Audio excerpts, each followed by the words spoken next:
Okay. Well, I'm going to start by introducing myself. My name's Lauren Hage, and my Hebrew name is Liba, which means heart. And I'm a white cis woman, and my ancestry is from Russia, Sicily, and Scotland. And I'm one of the co-founders of Weaving Earth and currently the executive director. And Weaving Earth is an educational institute. We're located on Southern Pomo Territory in Sonoma County, Northern California. And we focus on education because we think that education is a key acupuncture point for systems change. And the reason for that is we see that education is one of the core places where human separation from and dominion over the earth is taught and fortified, and where patterns of white supremacy and cis heteropatriarchy are seated and fortified in the people and in the next generations. And so we feel that our focusing on education is an important acupuncture point for supporting systems change. And so we focus on education that reminds people of their interrelationship of all of life and shares tools that interrupt patterns of domination over people and the earth, and also that build capacity for action to care for people and the planet. And we call what we do relational education because we are centering relationship and relational ways of being.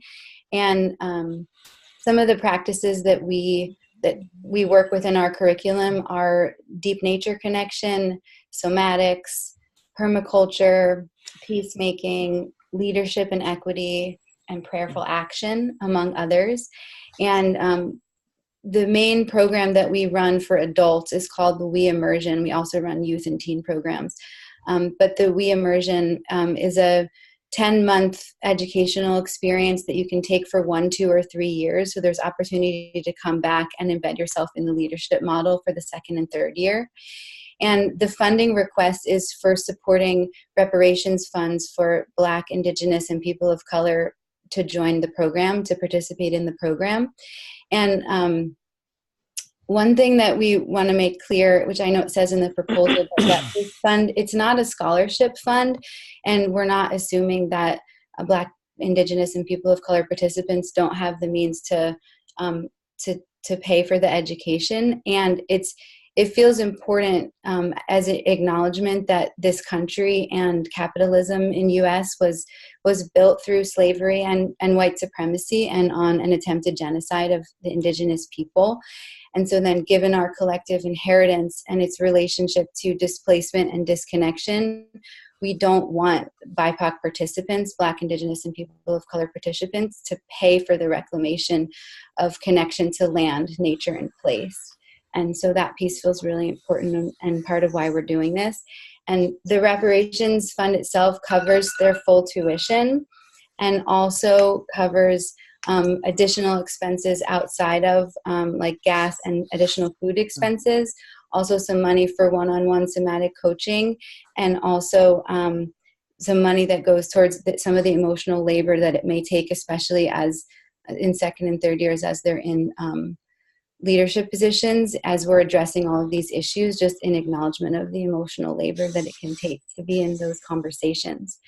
And so people kept asking for personal stories. And so I want to show you a couple of raw footage clips of some of the folks who received the reparations funds last year. So I'm going to share my screen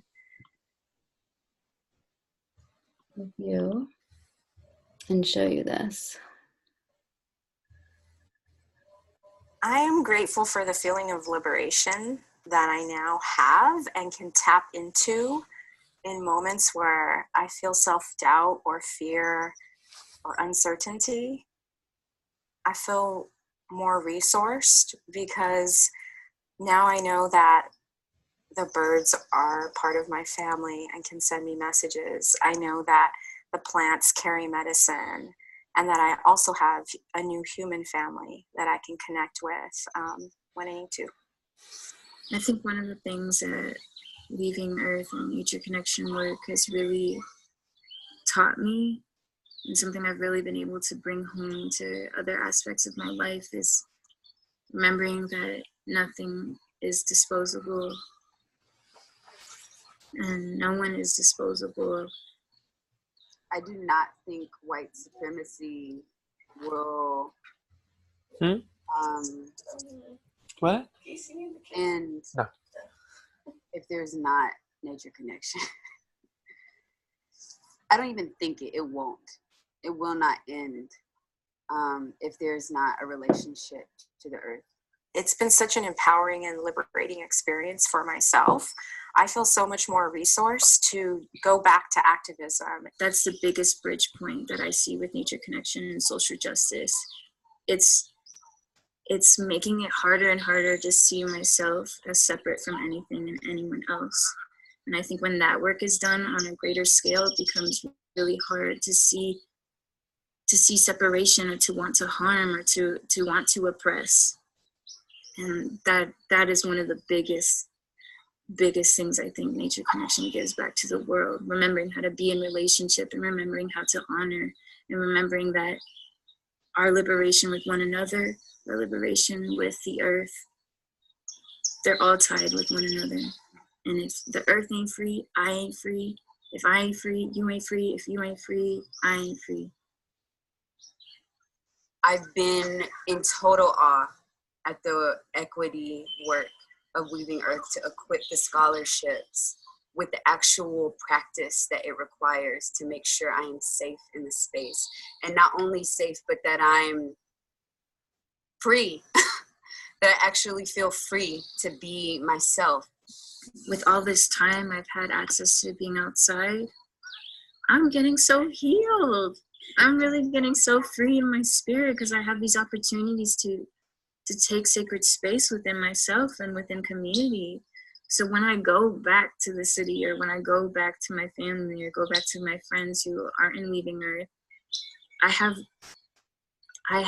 an energy pool to resource from in all my interactions. So I'm showing up with more presence to everyone I'm engaging with.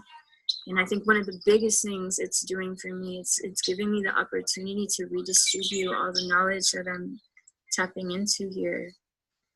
We're at time.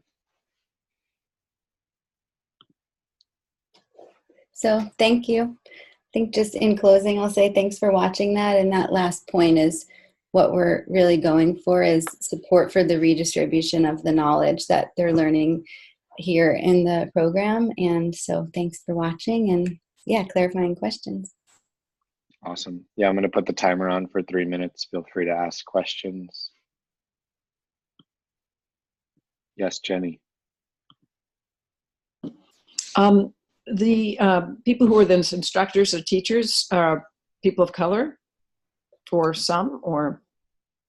Yeah, it's a mixed team. So there are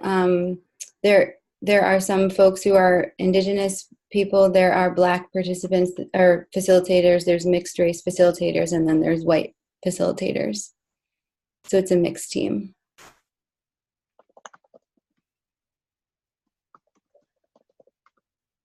Lauren, how many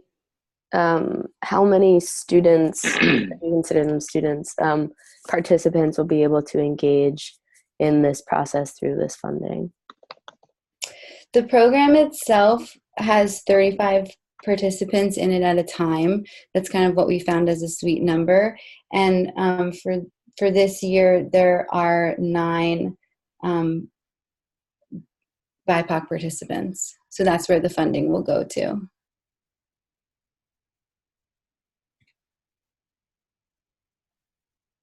And then the participants that are coming, like in some ways, I know it sounds like a small number, and they're also, the folks that are coming are connected to projects such as Led to Life, Run for Salmon, the Black Mountain Institute. Like they're then taking the work that's happening at Weaving Earth, and it's rippling out into much bigger communities and projects too. So we're trying to figure out how to measure the metrics of that, because I know that that's been a question, and part of what prompted me to share some of what the folks that were there last year are saying. We have about a minute left, folks.